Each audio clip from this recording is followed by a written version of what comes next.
Voilà, nous sommes venus dans la présence du Seigneur ce matin, j'espère dans cette disposition de cœur que nous venons de chanter. Et en effet, Seigneur, nous sommes heureux d'être en ta présence, en sachant que tu nous as précédés en ce lieu pour nous accueillir, Seigneur. Et cela, c'est notre joie, c'est notre privilège aussi, en tant que fils et filles de Dieu, de pouvoir nous approcher librement du trône de la grâce. Te remercions, Père, parce que c'est en ton Fils Jésus que cela a été rendu possible pour chacune et chacun d'entre nous.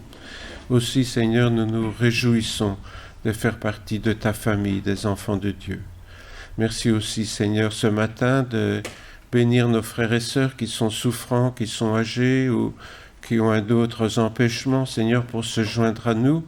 Nous te demandons, Seigneur, de les visiter, de bénir aussi nos enfants, là où ils sont, Seigneur, de veiller sur eux dans le précieux nom de Jésus. Amen. Bien, comme je le disais tout à l'heure, j'aimerais revenir à ce thème, puisque cette année qui vient de s'écouler a pu paraître, selon les personnes, plus ou moins bien, plus ou moins mauvaise, encombrée de mauvais souvenirs ou bien animée par des bons souvenirs. Vous savez, c'est l'éternelle histoire du verre à moitié plein, du verre à moitié vide. Certains se souviennent des bonnes choses et d'autres se souviennent des mauvaises. Ça dépend un petit peu du caractère de chacun. Mais il est vrai aussi qu'on peut passer par de réelles épreuves et même par des drames. Et évidemment, c'est cela qui va marquer l'année. Vous savez, on dit, ah oui, c'est l'année, enfin je ne parle pas pour cette année 2021, mais avec le temps, oui, c'est l'année où mon père est décédé, c'est l'année où on a eu un grave accident. Vous voyez, il y a des années qui sont marquées par des drames, mais c'est vrai qu'en dehors de cela, on a parfois un caractère plus ou moins pessimiste, plus ou moins optimiste.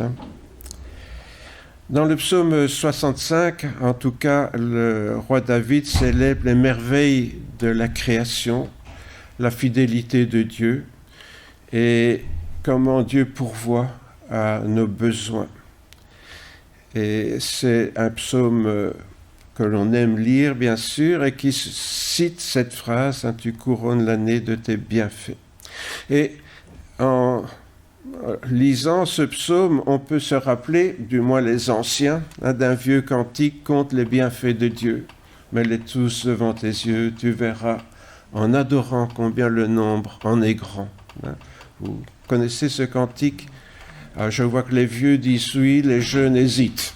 Bon, pardon, pas les vieux, les moins jeunes, connaissent.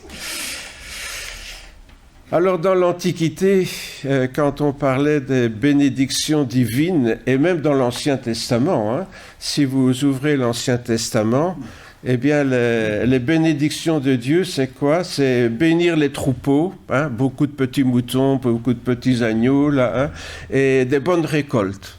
C'est, quand on lit l'Ancien Testament, ça revient constamment, cette notion de bénédiction matérielle en quelque sorte, puisque c'était une population plutôt agricole.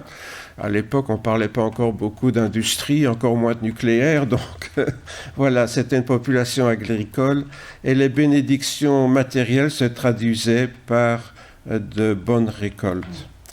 De nos jours, certains prédicateurs n'hésitent pas à enfoncer le clou en proclamant que la prospérité matérielle, beaucoup de sous, c'est la réponse de Dieu à la fidélité des croyants. Si tu es pauvre, c'est ta faute. Tu n'avais qu'à être davantage fidèle au Seigneur. Parce que quand on est fidèle, le Seigneur nous donne la prospérité.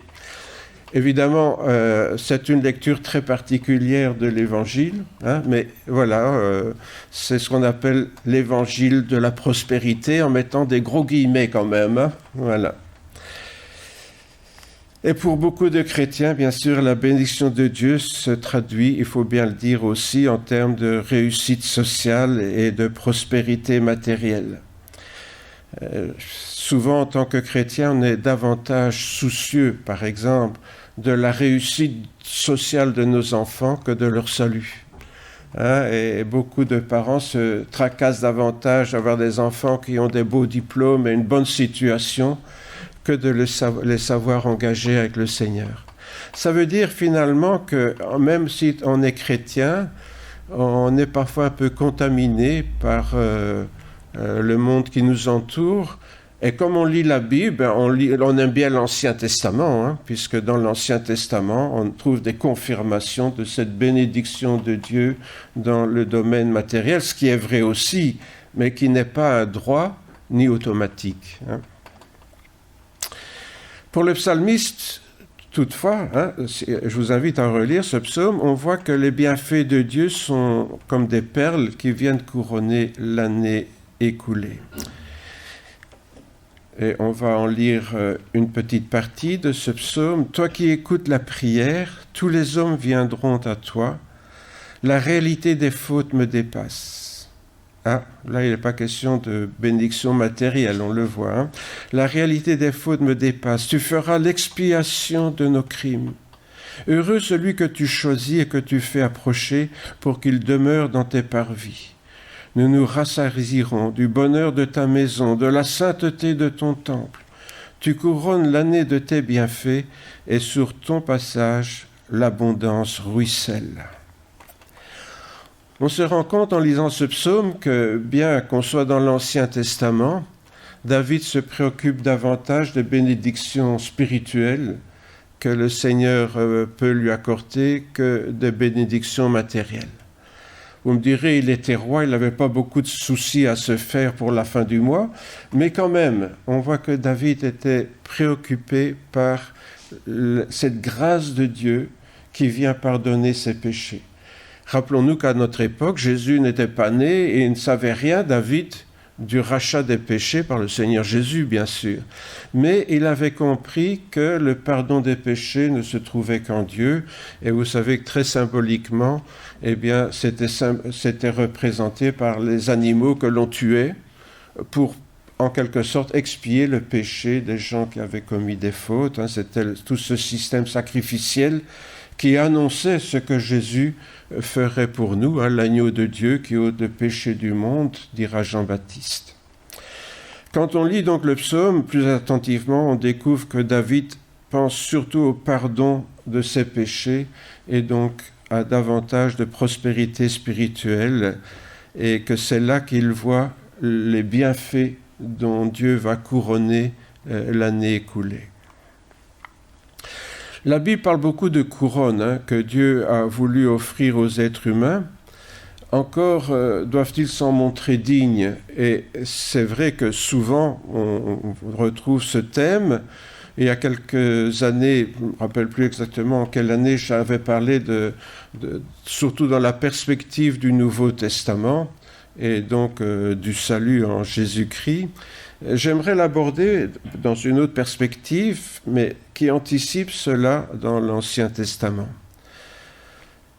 Dans un autre psaume, c'est toujours un psaume de David, le psaume 8, je vous donne encore ici quelques extraits. « Quand je contemple les cieux, ouvrage de tes mains, la lune et les étoiles que tu as créées, qu'est-ce que l'homme pour que tu te souviennes de lui et le Fils de l'homme pour que tu prennes garde à lui ?» Et c'est vrai que quand on regarde un grand paysage, on dit quand même Dieu est grand. Et comme je l'ai déjà raconté, un jour on était en montagne avec des amis qui n'étaient pas chrétiens et un monsieur qui nous accompagnait, qui était tout à fait athée, en voyant les Pyrénées qui s'étalaient devant nous, il disait on est quand même peu de choses à côté de ça. Et puis si on lève les yeux vers le ciel et vers l'infini de l'espace, on se sent encore tout petit. Alors qu'est-ce qu'on est, nous, des petites fourmis qui grouillent sur une petite planète au fin fond de l'univers, qui n'est presque rien à l'image de l'univers. Et le psalmiste déjà était conscient de cela. Il dit, mais quand on regarde l'ouvrage de tes mains, qu'est-ce qu'on est ? On n'est rien du tout. Et pourtant, et c'est ça qu'il y a d'extraordinaire, tu l'as fait de peu inférieur à Dieu, tu l'as couronné de gloire et de magnificence. Tu lui as donné la domination sur les œuvres de tes mains et tu as tout mis sous ses pieds. ces petites fourmis que nous sommes, eh bien, le psalmiste constate qu'elles sont pourtant de peu inférieures à Dieu. C'est quand même extraordinaire, ça. Tu l'as couronné de gloire et de magnificence.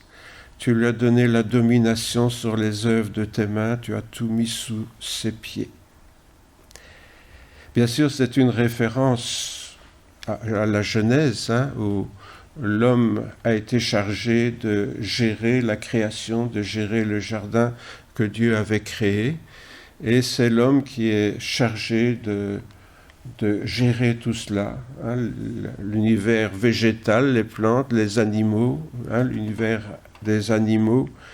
Et bien sûr, aujourd'hui, c'est quelque chose qui ne plaît pas beaucoup à certains naturalistes ou écologistes, enfin, il y a un peu un mix là, de différentes personnes, qui trouvent que l'homme a voulu dominer la création en se croyant supérieur, et il oublie qu'il fait partie de la création et que l'équilibre de la création, l'homme en fait partie. Et s'il ne respecte pas certaines règles, il va entraîner un déséquilibre dans la création de Dieu. Et je dois dire que ce n'est pas tout à fait faux. Et c'est même assez vrai que l'homme s'est pris la tête et a cru que gérer la création lui donnait le droit d'exploiter l'univers que Dieu avait créé. Et donc, ces gens reprochent aux croyants, au lieu de gérer la création, de dominer, et ils attribuent ça à Dieu. Tout ça, c'est de la faute de Dieu. Vous voyez, et c'est là qu'on n'est plus d'accord, nous autres. On n'est plus d'accord, pourquoi ? Parce que Dieu n'a pas demandé, quand il a donné à l'homme la domination sur la création, c'est pas pour l'exploiter, mais c'est pour bien la gérer. Or, c'est vrai qu'au premier degré, certains chrétiens croient qu'ils ont tous les droits sur la création, et surtout les athées reprochent aux chrétiens de se baser sur la Bible pour exploiter et abuser du pouvoir que Dieu leur a donné. Or, il est certain que cette domination, ce n'est pas un droit de dépouiller, d'exploiter la création, mais c'est une responsabilité morale que Dieu nous a donnée pour bien gérer la planète. Et il faut bien reconnaître que cette responsabilité morale, la cupidité de l'être humain, où chacun pense à soi plutôt que de penser aux autres et donc à l'équilibre général, n'a pas du tout été respectée. Si bien qu'aujourd'hui, on voit une exploitation abusive à laquelle les humains se livrent sur la nature, et puis sur tout ce qui peuple la nature, aussi sur les animaux. Et cela, bien sûr, n'est pas le fait d'hommes créés à l'image de Dieu, c'est-à-dire respectueux et responsables, mais d'hommes qui sont poussés par leurs pulsions égoïstes et animales. En fait, en cela, ils se distinguent en rien des animaux dont ils sont censés gérer le comportement ou la vie, et même des végétaux qui peuplent la planète. On est dans cette loi générale, la loi de la jungle, manger ou être mangé. Et comme l'être humain est plus intelligent, il a plus de force, et dans ce désir de manger l'autre, il est beaucoup plus agressif que la plupart des animaux. En fait, cette loi, elle fait partie de ce que Dieu a créé, parce qu'elle conduit à certains équilibres. Et on le voit lorsque on déplace certaines choses dans la création.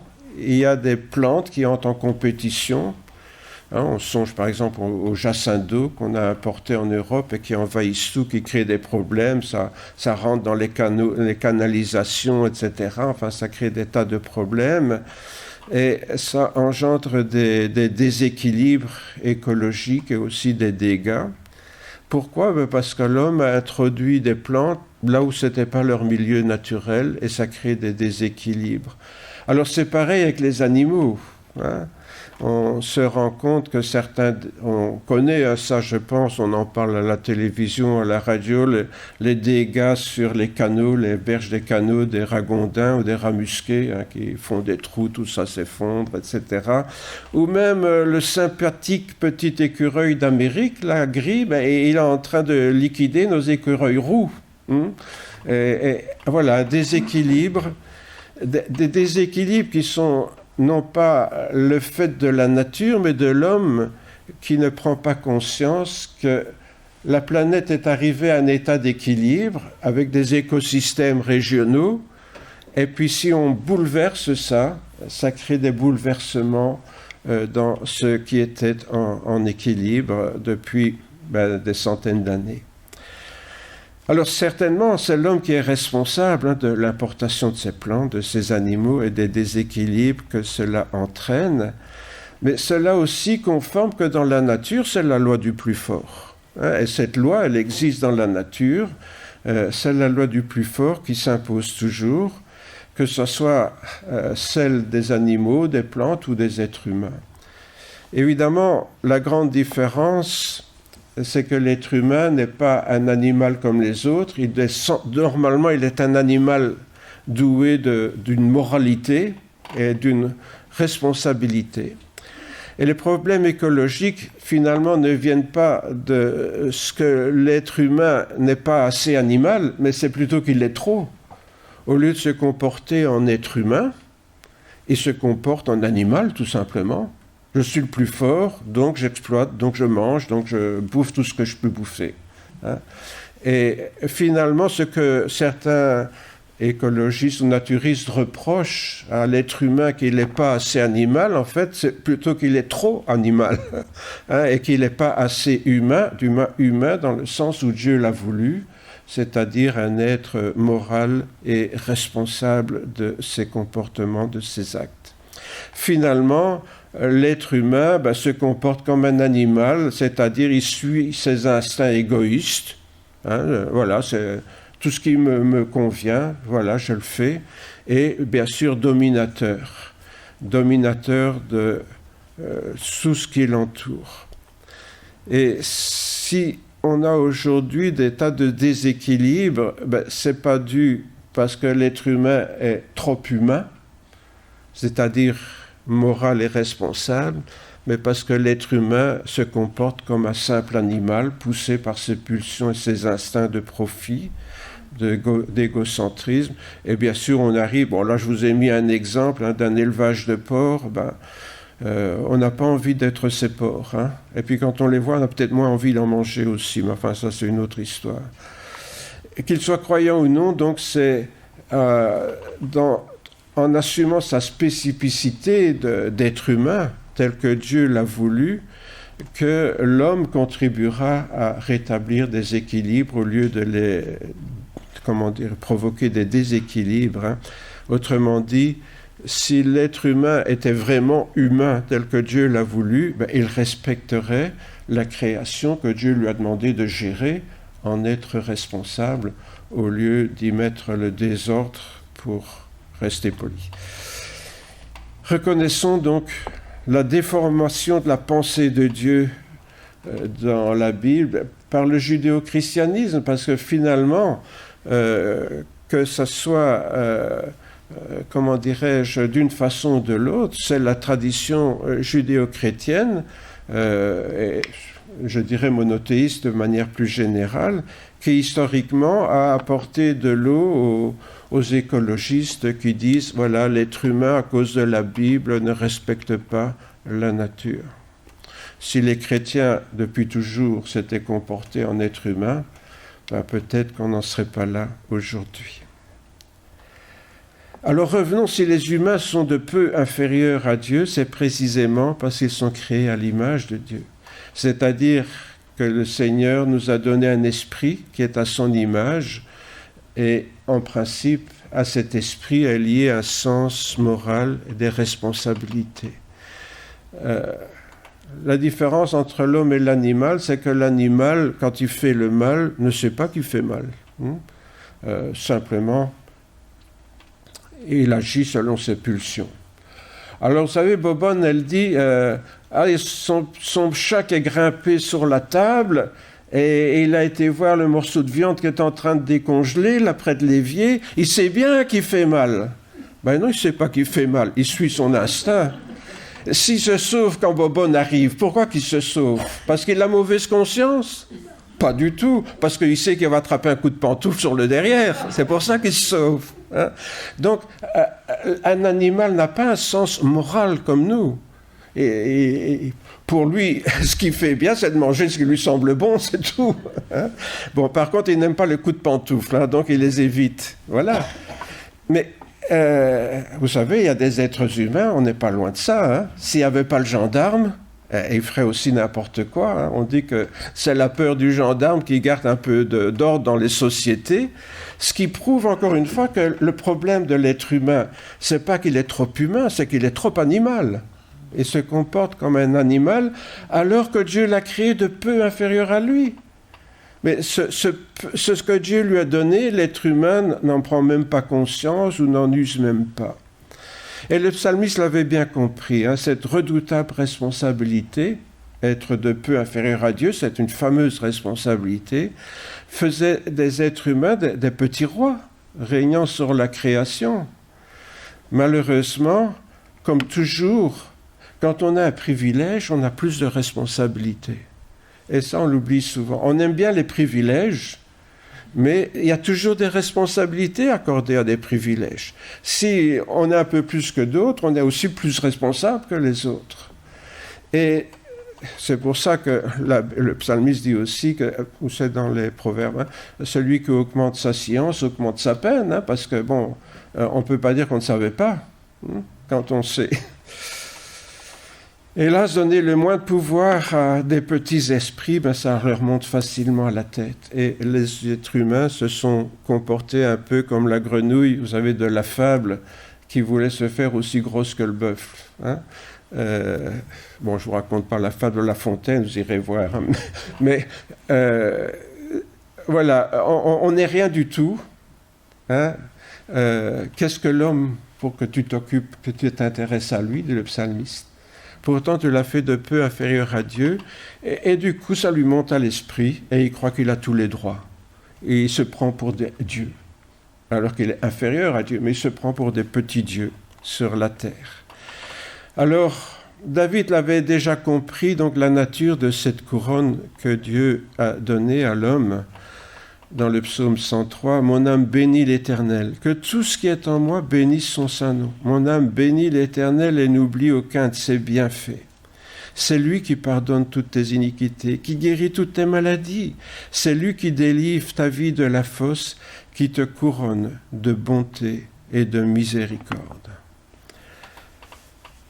David, comme je l'ai déjà dit plusieurs fois ce matin, avait compris que les bénédictions dont Dieu veut couronner l'année sont des bénédictions spirituelles.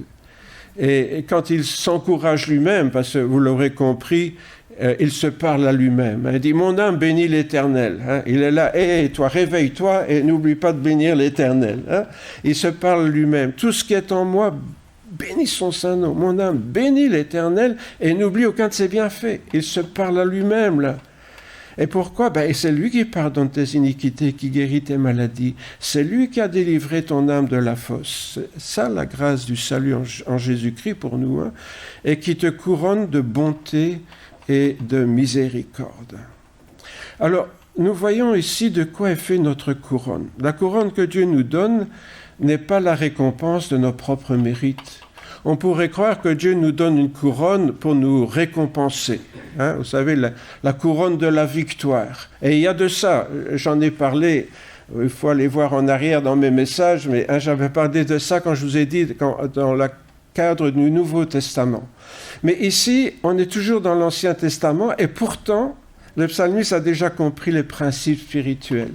La couronne que Dieu nous donne, de quoi est-elle faite? Elle est faite de la bonté du Seigneur et de sa miséricorde.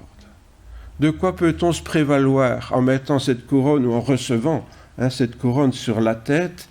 Eh bien, simplement de l'amour de Dieu qui nous manifeste sa bonté et sa miséricorde, son pardon, sa compréhension, son empathie. C'est tout ce qu'on peut se prévaloir. Dieu m'accorde sa bonté. Et ça, c'est ma couronne. C'est la seule couronne dont je puisse décemment faire état sans tomber dans la petite grenouille là, qui veut jouer au bœuf, là, hein, se faire comme un bœuf, et qui finit par éclater d'ailleurs. On revient un petit peu à ce psaume 103, « L'Éternel est miséricordieux et compatissant, lent à la colère, riche en bonté. Il ne conteste pas sans cesse, il ne garde pas sa colère à toujours. Il ne nous traite pas selon nos péchés, il ne nous punit pas selon nos iniquités. Mais autant les cieux sont élevés au-dessus de la terre, autant sa bonté est grande pour ceux qui le craignent. Autant l'Orient est éloigné de l'Occident, autant il éloigne de nous nos transgressions. Comme un père a compassion de ses enfants, l'Éternel a compassion de ceux qui le craignent. Car il sait de quoi nous sommes formés, il se souvient que nous sommes poussière. Oui, il revient à ça. Hein. Qu'est-ce que l'homme pour que tu prennes garde à lui? Il se souvient que nous sommes de poussière. Mais l'Éternel a établi son trône dans les cieux et son règne domine sur toutes choses. J'ai rajouté le verset 19, pourquoi? Parce que ce verset 19 nous invite quand même à ne pas oublier que c'est Dieu le véritable roi. Il nous donne une couronne de grâce, de bonté, de miséricorde, d'accord, mais ça ne fait pas de nous des rois. C'est lui qui reste roi. L'Éternel a établi son trône dans les cieux et son règne domine toutes choses. Nous ne serons jamais que de peu inférieurs à Dieu, mais nous ne serons pas Dieu, nous serons toujours inférieurs à lui. Si Dieu a voulu faire de nous ses enfants en Christ, eh bien, en nous couronnant, en nous faisant, je dirais, en nous plaçant au bénéfice de sa bonté, de sa miséricorde, nous ne sommes pas moins des êtres de poussière. Et cela, nous ne pouvons pas l'oublier. Il serait donc malvenu de nous comporter comme des enfants rois, vous savez, qui revendiquent des droits imaginaires. Je vous ai déjà dit, quand j'étais à l'école, j'ai eu des enfants qui avaient 7-8 ans qui étaient des vrais syndicalistes. Hein. Ils connaissaient tous leurs droits. Hein. Oui, il faut dire à l'école, maintenant, moi quand j'étais gamin, on nous enseignait nos devoirs. Maintenant, on enseigne leurs droits aux enfants. Hein, ça c'est bon, voilà, c'est l'évolution de la société. On a peur que nos enfants ne connaissent pas leurs droits. Par contre, leur devoir, se lever pour céder sa place à une vieille dame qui est impotente, on n'enseigne plus ça. Hein, ils ont payé leur place, donc ils ont le droit d'être assis, quoi. Hein, voilà. Enfin, soit. Oui, là, on voit que je vieillis là. Hein, ouais, non, un petit peu quand même. Bon, mais voilà, le problème c'est que si les enfants se comportent comme des enfants rois, c'est peut-être parce que leurs parents le sont un petit peu aussi quelque part dans leur tête, ou en tout cas où ont assimilé cette histoire « j'ai droit hein, »,« j'ai droit ». Par contre, ce que j'ai déjà vu, c'est une dame qui s'assied et qui met le sac de son gamin à côté d'elle pour que personne vienne s'asseoir. Hein. Voilà, ça c'est du vécu. Bien que pardonnés et adoptés donc par notre Père Céleste, nous demeurons des pécheurs sauvés par grâce. Et ça, beaucoup de chrétiens l'oublient parfois. C'est pas parce que nous sommes pardonnés que nous ne restons pas des pécheurs. Hein, on peut pardonner quelqu'un, mais c'est pas ça qui fait de cette personne un saint hein, ou une sainte. Non, elle est ce qu'elle est, cette personne. Elle est pardonnée, parce que Jésus a versé son sang à la croix, mais on reste des pécheurs. Nous sommes bien des êtres de chair et de sang, des êtres de poussière. C'est pour ça l'apôtre Paul dira que celui qui se glorifie dans le Seigneur. Notre couronne, c'est quoi? C'est celle que le Seigneur a posée sur nous, parce que nous sommes au bénéfice de sa bonté, de sa miséricorde. Et si on veut se glorifier, c'est l'amour que Dieu nous a témoigné, non pas parce qu'on l'a mérité, mais parce qu'il nous a aimés, c'est tout. L'apôtre Paul se réfère à un passage du prophète Jérémie, d'ailleurs, quand il dit ça.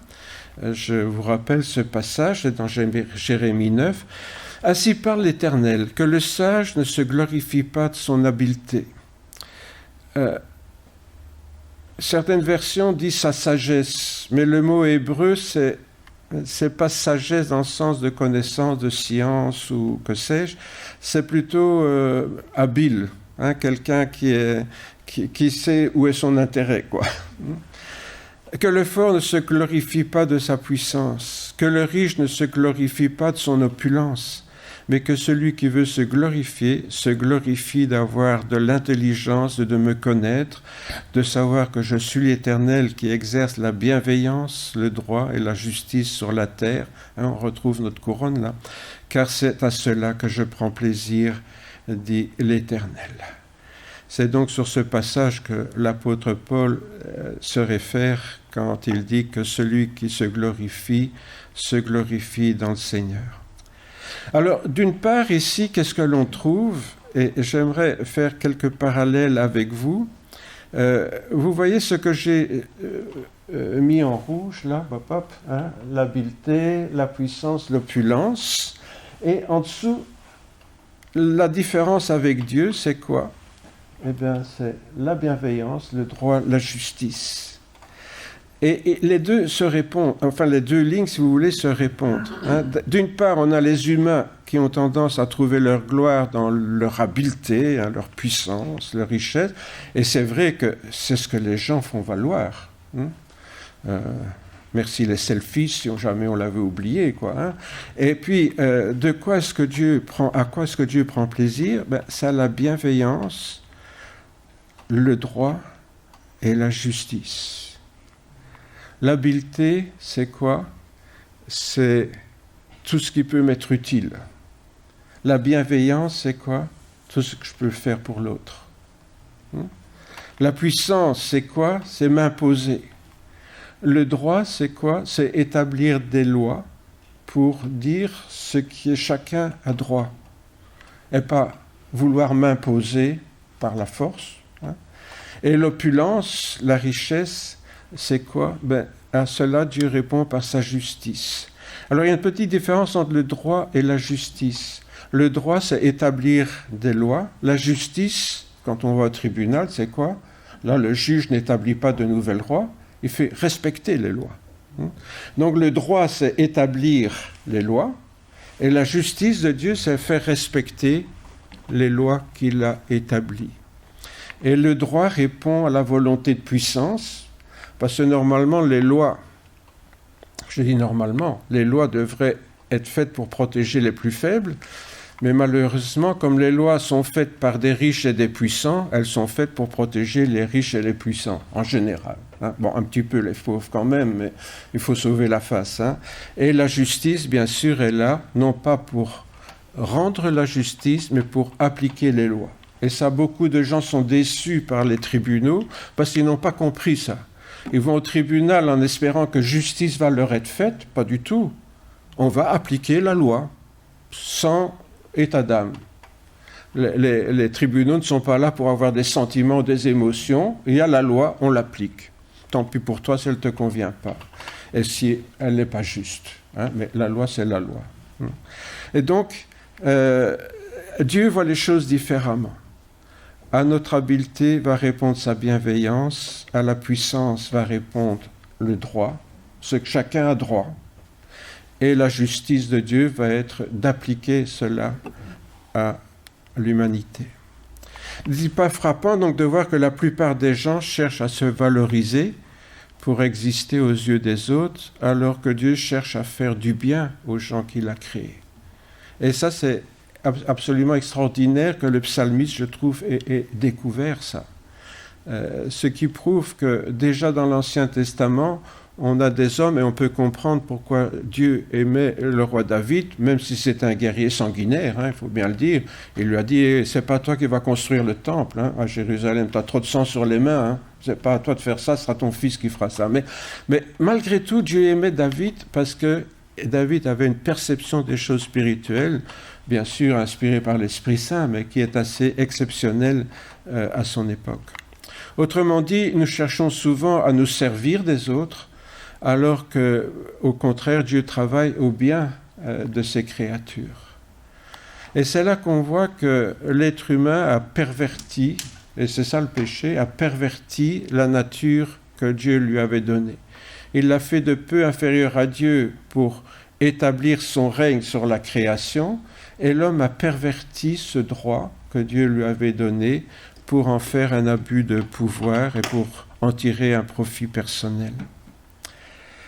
Alors si on revient à la comparaison entre les humains et Dieu, on voit que d'un côté, les humains glorifient l'habileté, et c'est assez étonnant, mais aujourd'hui, c'est le plus malin, c'est celui qui arrive à tromper les autres, qui se croit supérieur aux autres. Tandis que Dieu, lui, c'est la bienveillance, c'est l'amour. Il va chercher à faire du bien à l'autre et pas à voir ce qu'il peut retirer de l'autre pour son intérêt personnel. La puissance, elle conduit à dominer les autres, à être au-dessus des autres, à écraser les autres. Or, on sait qu'on vit dans une société où pour grimper socialement, il faut écraser les autres. On grimpe dans la société en marchant sur les autres, sinon on reste un petit, comme on dit. Tandis que Dieu, lui, a établi la justice, le droit. Il a établi des commandements qui sont déjà dans l'Ancienne Alliance, qui établissent le droit.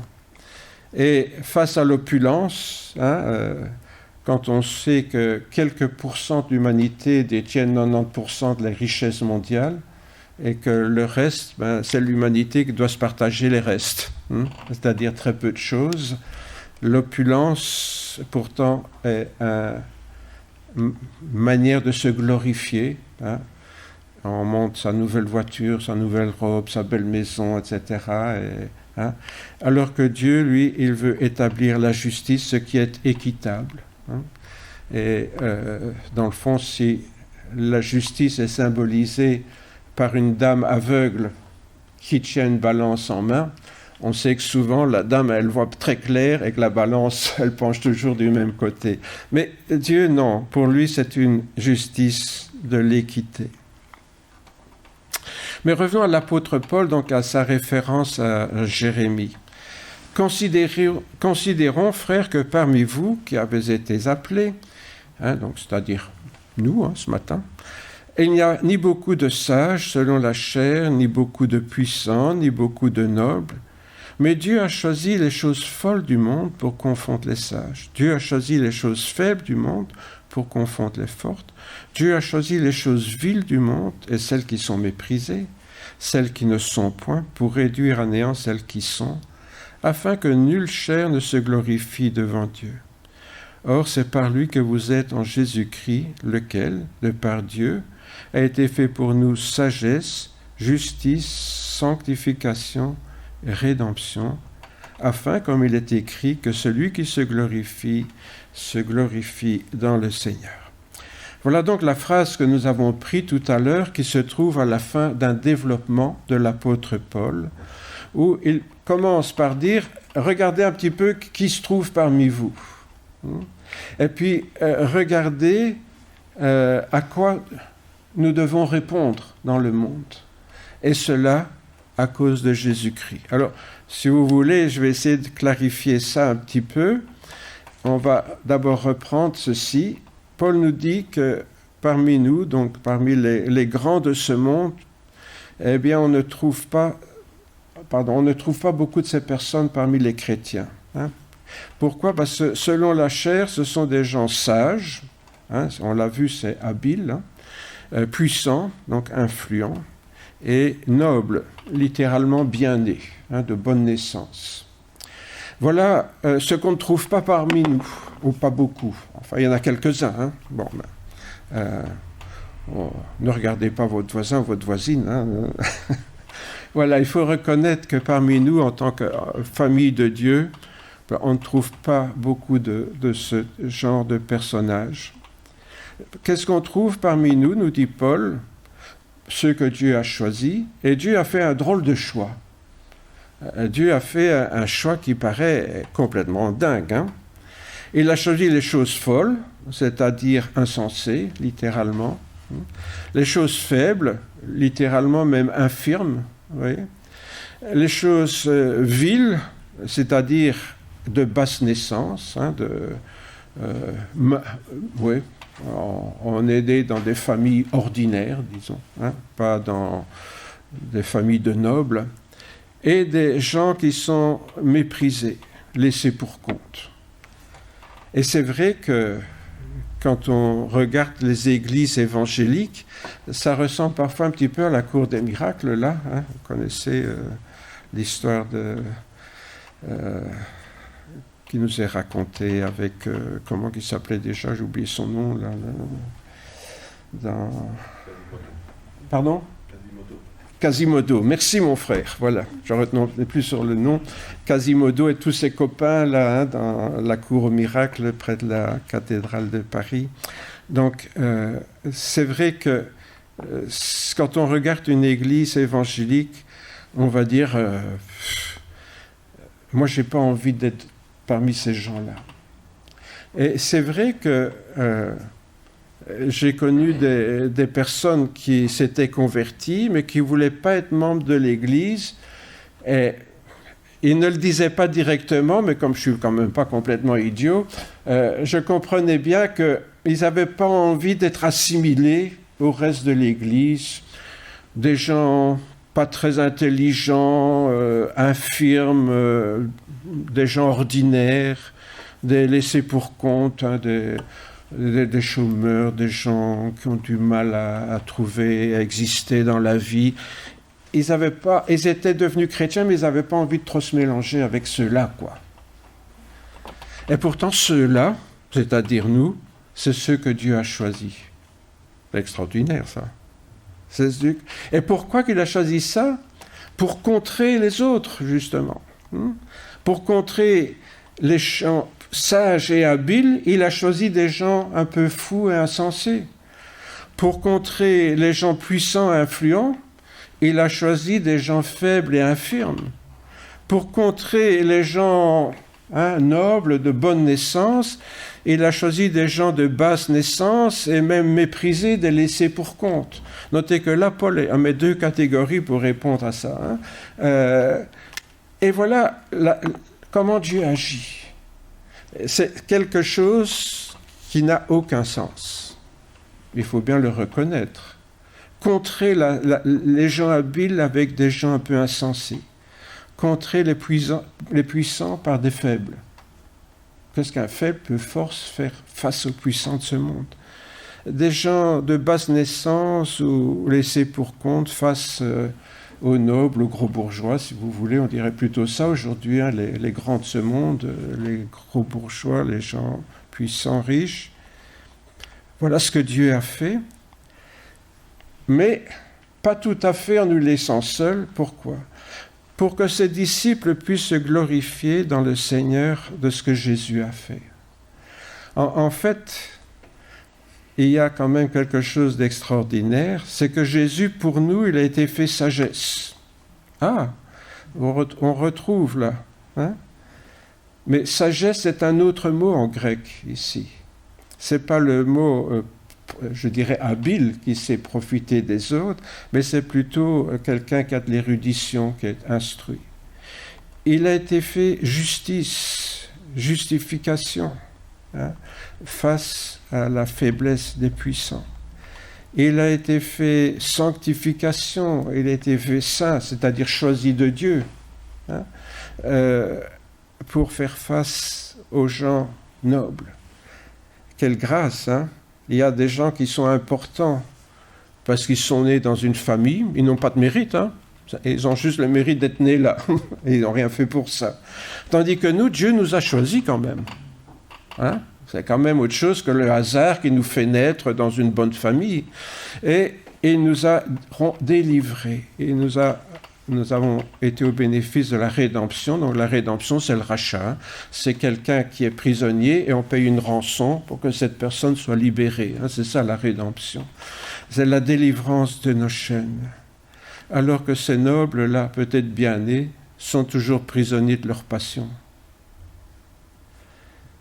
Le Seigneur a permis de répondre avec des gens qui ne sont pas intelligents. Pourquoi ?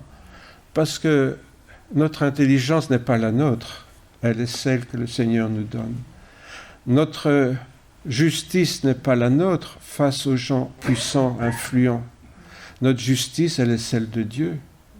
Ce qui compte, c'est pas ce que les puissants pensent de nous, c'est ce que Dieu pense de nous. Face aux gens qui sont puissants, les gros bourgeois, les nobles, que sais-je, moi, nous avons la sanctification, le privilège d'avoir été choisis de Dieu et aussi d'avoir été délivrés du péché et des passions par le Seigneur Jésus. Voilà donc le parallèle que l'apôtre Paul établit en partant du texte de Jérémie que nous avons vu. Il y apporte une note supplémentaire en Jésus-Christ. Dieu qui répond de manière incohérente aux puissants de ce monde en nous choisissant, mais ce que nous sommes, nous ne le sommes pas par nous-mêmes, nous le sommes, rappelons-nous, que celui qui se glorifie dans le Seigneur. Notre réponse, ce n'est pas en nous que nous la trouverons, c'est dans le Seigneur. Face à ces sages, ces puissants, ces nobles du monde, nous sommes impuissants pour faire face. Notre seule réponse, nous pouvons la trouver dans le Seigneur, et de toute autre nature d'ailleurs, parce que c'est une réponse de nature spirituelle qui fait face à des comportements matériels, terrestres. Reprenons tout cela, si vous voulez bien. Dieu a choisi ceux qui, selon le monde, sont fous, insensés, faibles, infirmes, vils, de basse naissance, méprisés, laissés pour compte. Il les a choisis, ce que nous sommes. C'est nous, ça. Mais face à cela, il y a le monde, avec sa sagesse, selon la chair, la puissance, selon la chair, et la bonne naissance, la noblesse, selon la chair. C'est à cela que nous sommes appelés à répondre. Et comment allons-nous répondre à ce que ce monde désire finalement? Est-ce que nous allons rentrer dans le jeu du monde et partager ce qu'il désire? C'est une possibilité. En tant que chrétien, je peux faire cette option. Finalement, je suis chrétien, mais j'aimerais bien exister. Remarquez que l'apôtre Paul dit dans son texte « ceux qui ne sont pas ». Il a choisi ceux qui ne sont pas. Or, la plupart des gens, ce qu'ils veulent, c'est exister. Avoir pignon sur rue, je ne sais pas moi, mais exister. Et Paul a choisi ceux qui ne sont pas. Alors, est-ce que nous voulons exister? Parce que dans le monde, pour exister, il faut être ce qui est écrit là au-dessus, que nous avons vu.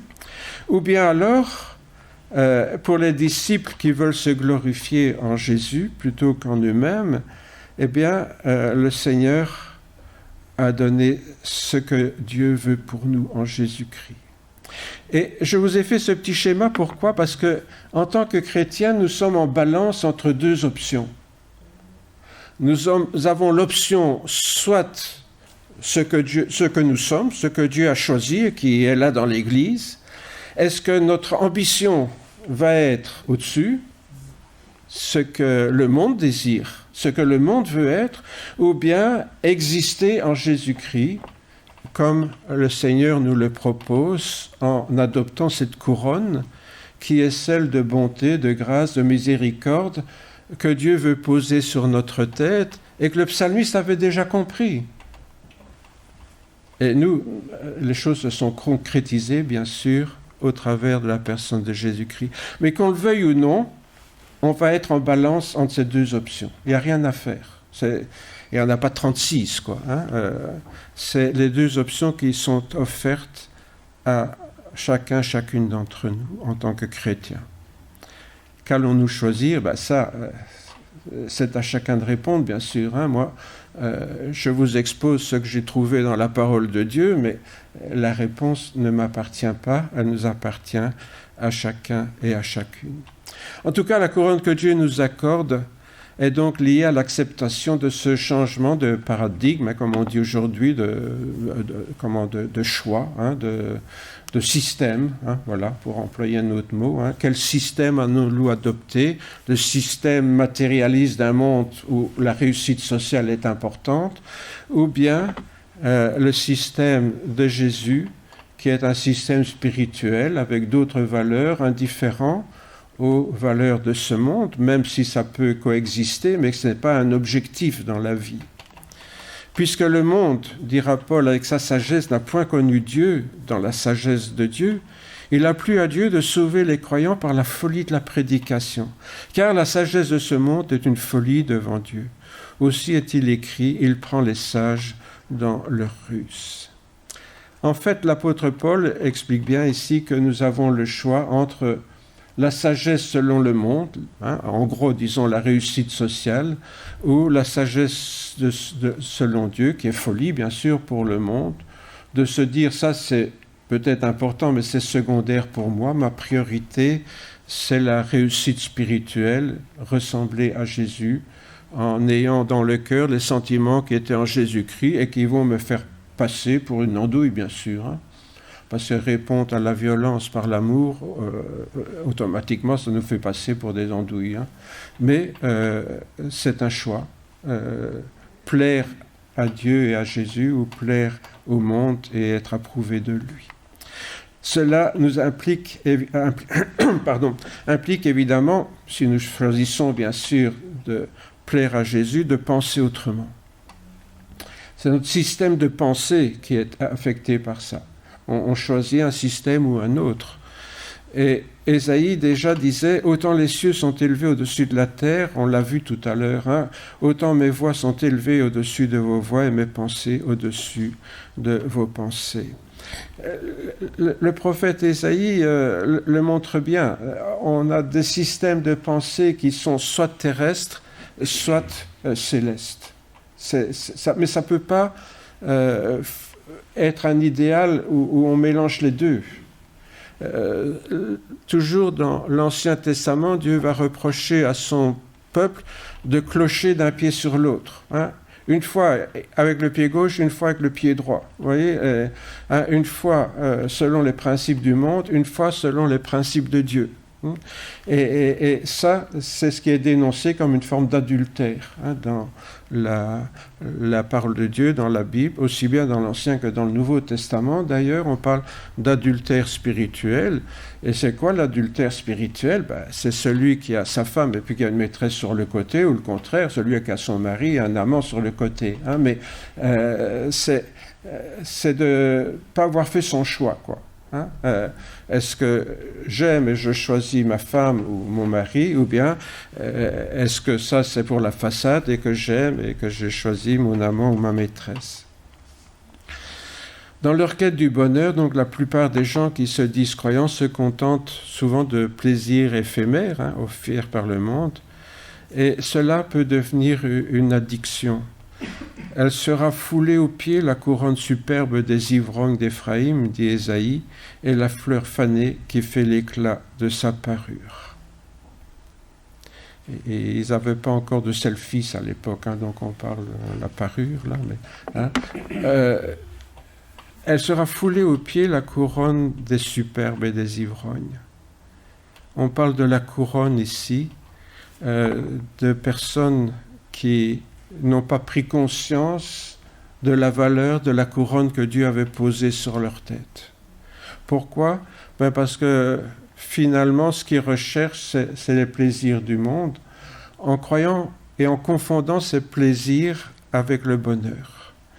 Alors, Dieu peut compter sur un petit reste de chrétiens fidèles qui ont fait le choix d'un bonheur fondé sur lui seul.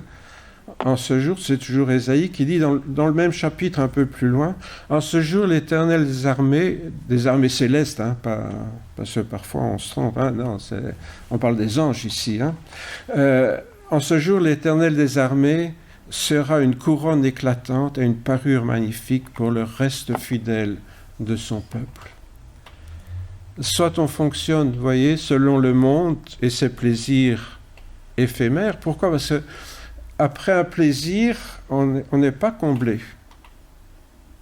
Ça nous a fait plaisir sur le moment, hein, mais on n'est pas comblé. Tandis que le bonheur, c'est quelque chose, quand on l'a vécu, qui nous laisse heureux, qui a quelque chose qui dure dans notre cœur. Et, hein, quand on rencontre quelqu'un qu'on aime, après, on le quitte sur notre gros nuage, hein, parce qu'on est dans le bonheur d'avoir rencontré quelqu'un qu'on aime. Et le bonheur n'est pas le plaisir. Mais vous savez, dans le monde aujourd'hui, toutes les publicités, mais je répète, hein, toutes les publicités essayent de nous faire croire que les plaisirs, c'est le bonheur. Et les plaisirs, mais ça dure le temps que ça dure. Hein.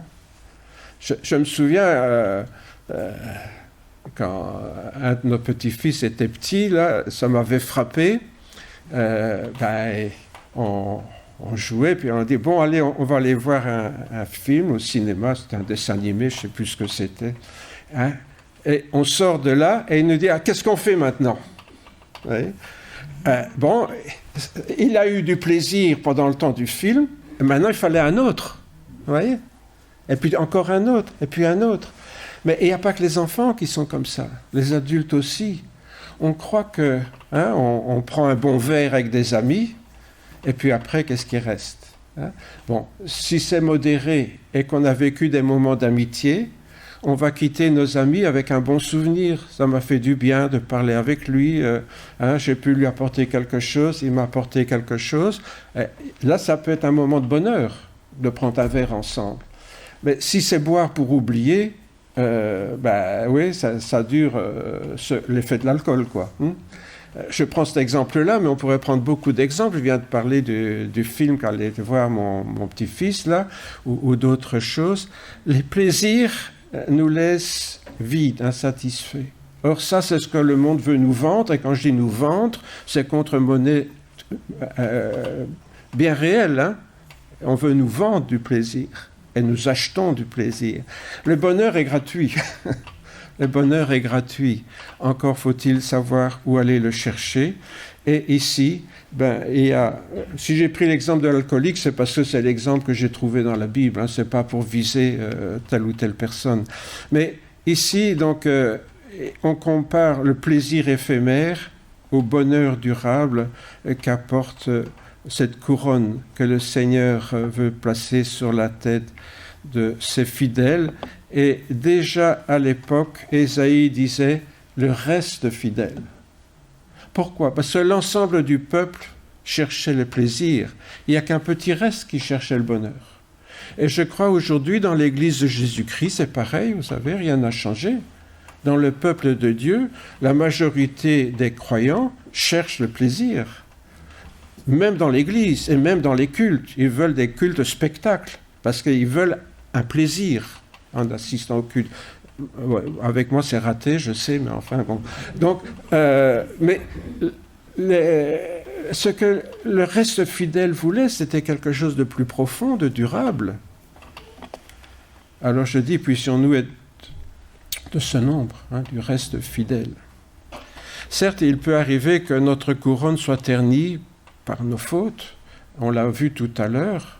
Même pardonnés, nous restons des pécheurs, et même que nous chutions, hein, au point de perdre cette couronne pour un temps.